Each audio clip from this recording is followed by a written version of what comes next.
సహజమైన విషయం ప్రియమైన వాళ్ళ.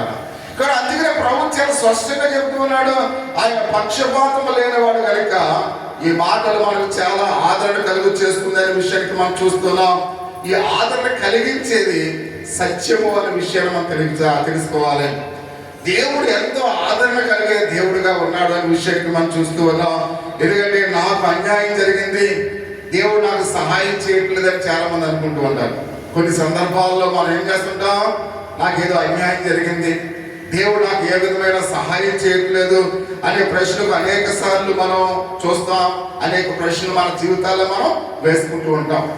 ఎందుకంటే ప్రియమైన వాళ్ళరా, బహుశా మన జీవితంలో జరుగుబాటు కంటే అనేకమైన విషయాలు వేరొకరికి జరుగుతున్నాయి అనుకోని మనం ఏమనుకుంటాం, దేవుడు నాకు సహాయం చేయట్లేదు, దేవుడు నన్ను ఏమాత్రం కూడా పట్టించుకోవట్లేదు. ఇతరులు ఒకవేళ ఆరోగ్యంగా ఉన్నారనుకోండి, మనకి అనారోగ్యంగా ఉందనుకోండి, మనం ఏమనుకుంటాం, ఏంటి అందరూ ఆరోగ్యవంతులుగా ఉన్నారు, ఏంటి నాకు బలహీనత ఏంటి అని మనం అనుకుంటూ ఉంటాం. ఒకవేళ నాకన్నా ముందు అందరూ బాగా చదువుతున్నారనుకోండి, మనం ఏమనుకుంటాం, ఇదేంటి నేను ఎంతో కష్టపడి చదువుతున్నాను అందరికన్నా, కాబట్టి నేనే బాగా చదువుతున్నాను కానీ నాకన్నా వాళ్ళు ఎక్కువ చదివేస్తున్నారంటే అనే బాధ కొన్ని సందర్భాల్లో అనుకుంటూ ఉంటుంది. అంటే ప్రతి విషయంలో కూడా అంటే మనం ఏమైతే లేని ఇతరులకు ఉన్నాయనుకోండి, మనం అప్పుడు ఏమనుకుంటాం, దేవుడు నాకు ఏదో చేస్తూ ఉన్నాడు, కాబట్టి దేవుడు నాకు ఏమాత్రం కూడా సహాయం చేయట్లేదు. కాబట్టి ఒకవేళ మనం ఈ యొక్క బలహీనత కలిగి దీర్ఘకాలపు వ్యాధులతో ఉన్నాం అనుకోండి, షుగర్ బీపీ ఉందనుకోండి, మనం అనుకుంటాం మన ఎదుర్కొంటూ ఉన్నవాడు బాగా స్పీడ్ తినేస్తున్నాడు అనుకోండి, మనమేమో తినడానికి డాక్టర్ గారు పర్మిషన్ లేదు, కాబట్టి వాడేమో 2 ఐస్ క్రీమ్ తినేస్తాడు, మనమేమో ఒక ఐస్ క్రీమ్ కూడా తినకూడదు. అప్పుడు మనం అనుకుంటాం, ఇదేంటో బాబు వాడు ఐస్ క్రీమ్ చక్కగా తింటున్నాడు, స్పీడ్ తింటున్నాడు, దేవుడు నాకు ఎలాంటి రోగాలు ఇచ్చేది అని మనం అనుకుంటా. అంటే దేవుని మీద ఏదో విధంగా మనం ఏం చేస్తాం, ఇంతలు వేయడానికి ప్రయత్నం చేస్తూ ఉంటాం. కాబట్టి ఆర్థికంగా ఒకవేళ ఎవరైనా బాగున్నారనుకోండి, మనం ఆర్థికంగా కొన్ని ఇబ్బందులు పడుతున్నాం అనుకోండి, మనం ఏమనుకుంటాం, దేవుడు ఏ విధంగా నాకు ఏ విధమైన సహాయం చేయటం లేదని మనం అనుకుంటూ ఉంటాం. నేనైతే అనుదినము కూడా ఐకప్రియమైన వాళ్ళ ఆయన నిత్యము కూడా కాబట్టి ఇబ్బంది పడేటట్లుగా ఎత్తుకుంటున్నాను అని కొన్ని సందర్భాల్లో మనం అనుకుంటూ ఉంటాం. కాబట్టి అందరం కూడా మనం కూడా ఒకలే కదా, కాబట్టి నేనేంటి మామూలుగా హ్యాపీగా ఉన్నాను, కాబట్టి నేనేంటి రోజు పనిలోకి వెళ్ళవలసి వస్తుందండి అని కొన్ని సందర్భాల్లో కొంతమంది ఏమనుకుంటారు, నేను ఎప్పుడు కూడా కష్టపడేవాడిగానే ఉన్నాను, వీళ్ళని సరదాగా హ్యాపీగా ఉన్నారు అని దేవుడు నాకు అన్యాయం చేస్తూ ఉన్నాడు. కాబట్టి ఎందుకంటే కొంతమంది బాగా పాటలు పాడేవాళ్ళు, పాటలు పాడలేని వాళ్ళు ఏమనుకుంటారు, ఇదేంటో బాబు వాళ్ళకి నోరు ఉంది నాకు నోరు ఉంది, వాళ్ళు ఎంతో చక్కగా పాడుతారు, నాకేంటి ఆయన నేను పాడుతుంటేనేమో అందరూ కూడా భయపడిపోతున్నారు, మన ఆర్కెస్ట్రా వాళ్ళు కూడా భయపడిపోరు. ఆయన పాట పాడుతుంటే ఒక ఆయన పాట పాడుతుంటే అసలు ఏ మ్యూజిక్ ఎలా కొట్టాలో కూడా వాళ్ళకి అర్థం కాలేదు. ఒకలా ఆ నెక్స్ట్గా కొట్టకపోతే మళ్ళీ మన మీద కోపడతారని ఆయన ఎలా పాడినా కానీ అలాగా మ్యూజిక్ ట్రై చేసేది. కానీ అందులో మంచితనం అంటే సిగ్గుపడకుండా పాటలు అది గొప్పతనం. ఎందుకంటే అంటే కొంతమంది టాలెంట్స్ ఉన్నప్పుడు మనకి టాలెంట్ లేనప్పుడు కొన్ని ఇబ్బందులు పడుతూ మనం ఏం చేస్తుంటాం, ఆ దేవుడు ఏంటి ఎలా చేస్తున్నాడు. ఒకవేళ మామూలుగా ఒకే రోజున పుట్టామనుకోండి, ఇప్పుడు ఒకే రోజున ఎదురు పుట్టారనుకోండి, ఒకడేమో కలెక్టర్ చేస్తున్నాడు అనుకోండి, ఒకడేమో ఫ్యూన్ చేస్తున్నాడు అనుకోండి, ఈడేమనుకుంటాడు ఫ్యూన్ చేసేవాడు, ఇద్దరం ఒకే రోజు పుట్టాం కదా. కాబట్టి వీడేంటి ఒక మామూలుగా కలెక్టర్ గా ఉన్నాడు, నేనేంటి పళ్ళు పోతున్నాను, అప్పుడు దేవుడి మీద వాళ్ళు ఏం పెట్టుకుంటాడు కోపాలు. అంటే ప్రతి విషయంలో కూడా అంటే దేవుడు ఎవరిని ఎలా ఉంచాలో దేవునికి తెలుస్తుంది వాళ్ళు. కాబట్టి ఎవరు ఎలా ఏ ప్లేస్ లో ఉండాలో దేవునికి తెలుసు. కాబట్టి అందుకని ఒకరిని బట్టి ఒకరిని కంపేర్ చేసుకుని మనం ఏం చేయకూడదు, దేవుని మీద నిందించకూడదు. కాబట్టి దేవుడికి స్థాయి మనకి ఇచ్చినందుకు మనం దేవునికి కృతజ్ఞతాస్తుతులు చెల్లించాలి. ఎందుకంటే మనకన్నా అనేకమైన బలహీనులు ఉన్నారు, అనేక మంది దరిద్రులు ఉన్నారు, అనేక మంది పేదవారు ఉన్నారు. మనం ఎప్పుడు కూడా ఎవరితో కంపేర్ చేసుకోవాలి, వారితో కంపేర్ చేసుకోవాలి. అయితే వారి కొన్ని గృహాలు లేని వారు ఉన్నారు.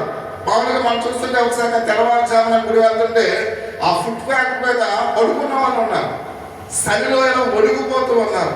కాబట్టి దేవుడు ఒక గృహాన్ని ఇచ్చాడు, మంచి మంచాన్ని ఇచ్చాడు, మంచి రొగ్గుని ఇచ్చాడు.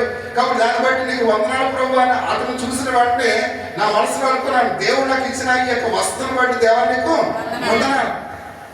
దోమల్లో చలిలో ఎంతో మంది మాలుగా బాధపడుతున్నారు. వాళ్ళకన్నా దేవుడు మనకు మేలైనా మాలుగా వసతులు ఇచ్చాడు.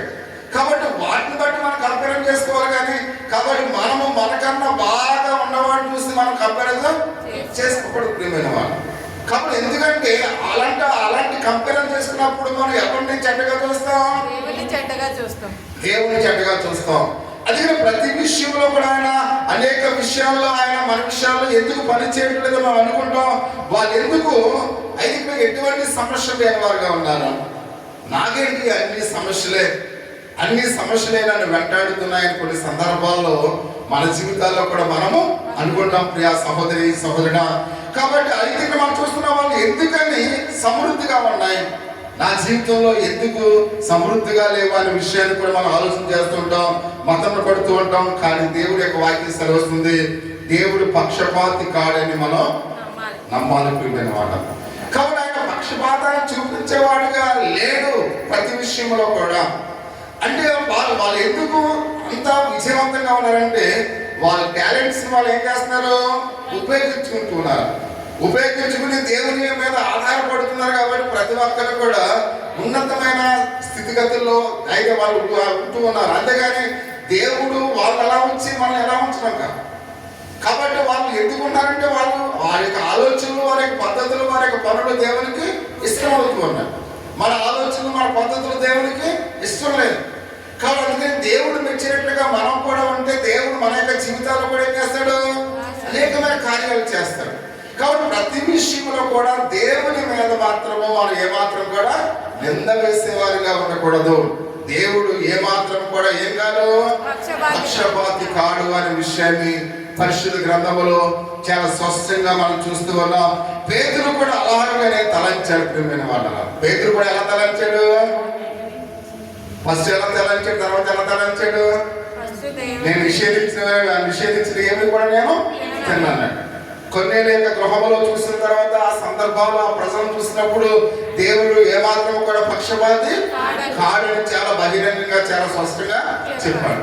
కాబట్టి మన యొక్క జీవితాల్లో కూడా యూదులకు మేము మాత్రమే దేవుని దృష్టికి అంగీకారమైన వారమని వాళ్ళు ఆలోచించారు ప్రియమైన వాళ్ళు. యూదులు ఏమనుకున్నారు?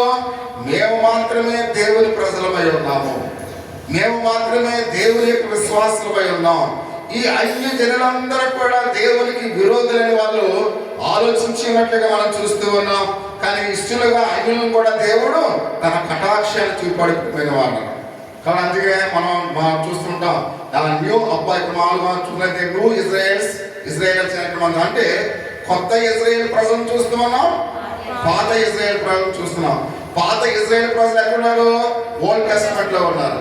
కొత్త ఇజ్రాయెల్ ప్రజలు ఎక్కడున్నారు? న్యూ టెస్టిమెంట్ లో ఉన్నారు. అంటే ఇక్కడ మనం చూస్తున్నట్లయితే మనము నూతన ఇజ్రాయెల్ గా ఎలా మార్చబడ్డాం? యేసుక్రీస్తు వారిని బట్టి. అంటే యేసుక్రీస్తు యొక్క విలువైన ప్రాణాన్ని అర్పించాడు కాబట్టి యేసుక్రీస్తు ద్వారా మనము న్యూ ఇజ్రాయెల్ గా మార్చబడ్డాం. అంటే దేవుడు అన్యజనులుగా ఉన్న మనల్ని కూడా ఏం చేశాడు? తన కటాక్షాన్ని చూపాడు ప్రియమైన వాళ్ళు. అంటే ఇప్పుడు అన్యజనులుగా ఉన్న మనము కూడా క్రీస్తుని బట్టి మనం ఏమై ఉన్నాం? ఇజ్రాయెల్ ప్రజలపై ఉన్నాం.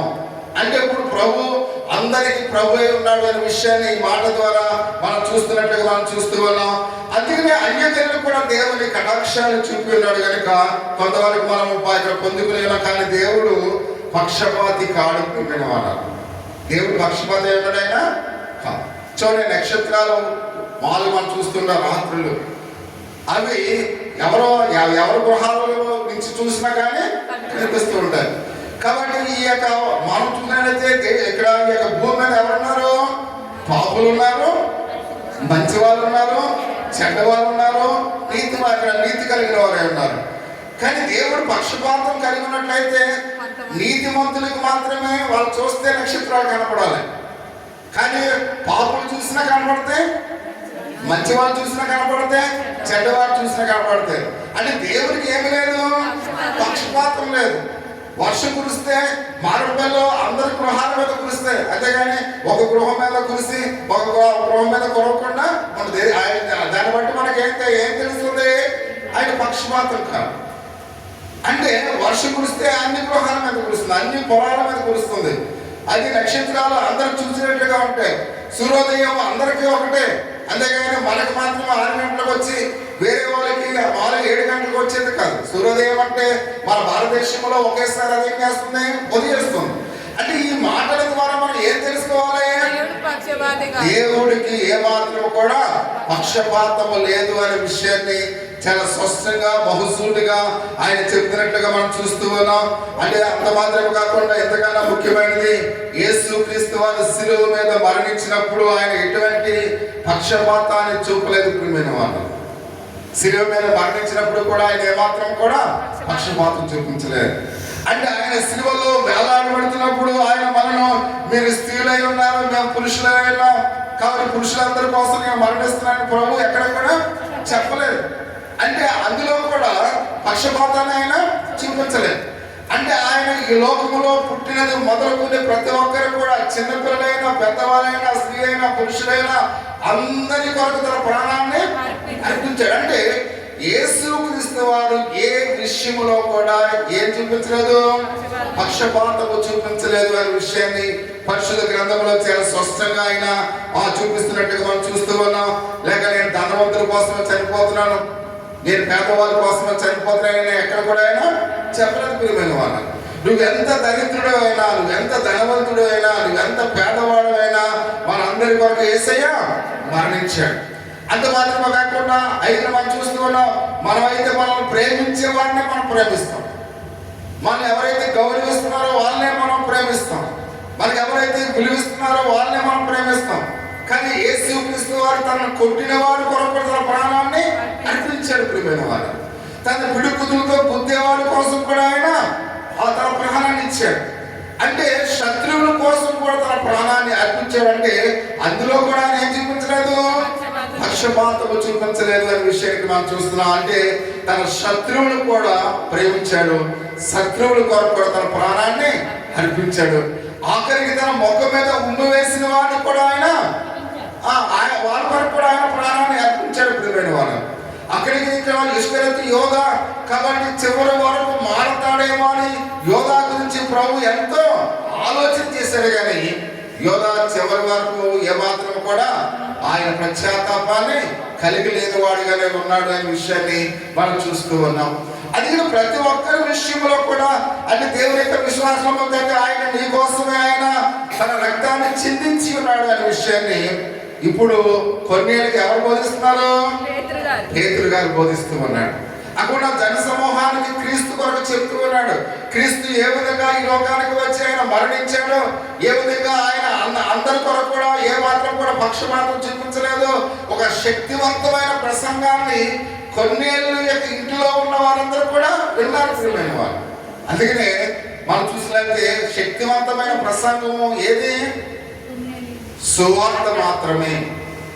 కాబట్టి ఇక్కడ మనం చూస్తున్నారు శక్తివంతమైన ప్రసంగం ఏదంటే యేసుక్రీస్తు వారు నీ కొరకు నా కొరకు మరణించాడని చెప్పే ఆ సువార్తే శక్తివంతమైన ప్రసంగం. అందుకనే కొన్నేళ్ళ యొక్క గృహములో అన్యులకు మొట్టమొదటిగా పేతురు సువార్తను ప్రకటించినట్లుగా మనం చూస్తూ ఉన్నాం.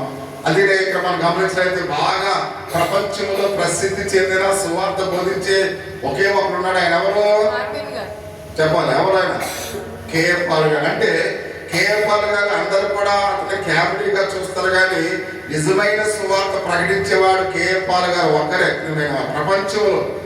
అటువంటి ఆ మాలుగా విశ్వాసనీయుడు, అటువంటి ఘనమైన సువార్త ప్రకటించేవాడు ఎవరు కూడా లేరు. ఎందుకంటే సువార్త ప్రకటించేవాడే నిజమైన దేవుని యొక్క దైవజనుడు. అది పేతురు మనం కొన్నేళ్ళ యొక్క ఇంటిలో సువార్తను ప్రకటించినట్టుగా మనం చూస్తూ ఉన్నాం. కాబట్టి కొన్నేళ్ళు చూసిన తర్వాత పేతురు కూడా విషయాన్ని పూర్తిగా అర్థమైంది. అది నిజముగా దేవుడు పక్షపాతి కాడని వాళ్ళందరూ కూడా తెలుసుకున్నారు. కొన్నేళ్ళు చూసిన తర్వాత పేతురు కూడా ఈ లోకములో మానవుడుగా యేసుక్రీస్తు వారు ఏ విధంగా వచ్చాడో ఈ సత్యాన్ని ఆయన చాలా అర్థవంతంగా కొన్నేళ్ళకు బోధించినట్లుగా పరిశుద్ధ గ్రంథంలో మనం చూస్తున్నాం.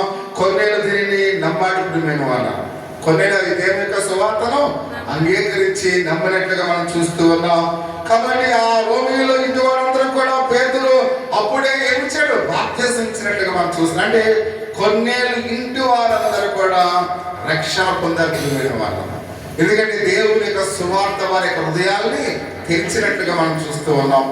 దేవుడు ఎంత గొప్పవాడా, ప్రభు నా కొరకు తన ప్రాణాన్ని ఈ విధంగా అర్పించాడని అక్కడ కొన్నేళ్ళు ఇంటిలో ఉన్న వారందరూ కూడా పేతురు సువార్త విని ఏమైనా వాళ్ళందరూ కూడా ఒకేసారి బాప్తిజం పొందినట్లుగా మనం చూస్తూ ఉన్నాం. కాబట్టి మన ఇంటిలో ఇంకెవరైతే రక్షణ పొందలేదో వాళ్ళకి దేవుని సువార్త వారు వినాలి. వినవారు దేవుని యొక్క సువార్త వాళ్ళు వింటున్నప్పుడు దేవుడి వారి హృదయాన్ని తెరిస్తాడు. దేవుని వారి హృదయాన్ని తెరిచినప్పుడు వాళ్ళు విశ్వాసనీయులుగా దేవుని యొక్క విశ్వాసంలో ఉండడానికి అవకాశం ఉంటుంది. అందుకని వాళ్ళ సువార్త వినేటట్లుగా వాళ్ళని మనం ఏం చేయాలి, నడిపించాలి. సువార్త వినేటట్లుగా వారిని మనం నడిపించాలి. అందుకని ఇక్కడ పొద్దున వాక్యం విన్నాం. మామూలుగా నా సిస్టర్ గారు ఎంతో చక్కగా చెప్పింది. ఎందుకంటే మనం చూస్తున్న కొంతమంది మామూలుగా యోబు యొక్క భార్య నీతిమంతుడైన యోబుని ఏం చేసిందంట, అవినీతిలోకి నడిపించాలి, తన భక్తిహీనతలోకి నడిపించాలని దేవుణ్ణి దూషించమని చెప్పినట్లుగా మనం చూస్తూ ఉన్నాం. అందుకని ప్రతి విషయంలో కూడా దేవుని సందేశాన్ని వినడానికి వాళ్ళని మనం ఎక్కడ నడిపించాలి, దేవుని మందిరానికి నడిపించినప్పుడు మన విత్తనాలు చల్లామనుకోండి, ఏదో ఒక రోజున ఆ విత్తనము ఫలిస్తుంది. వ్యర్థంగా దేవుని దగ్గరికి అది చాలా ప్రియమైన వాళ్ళు. అందుకనే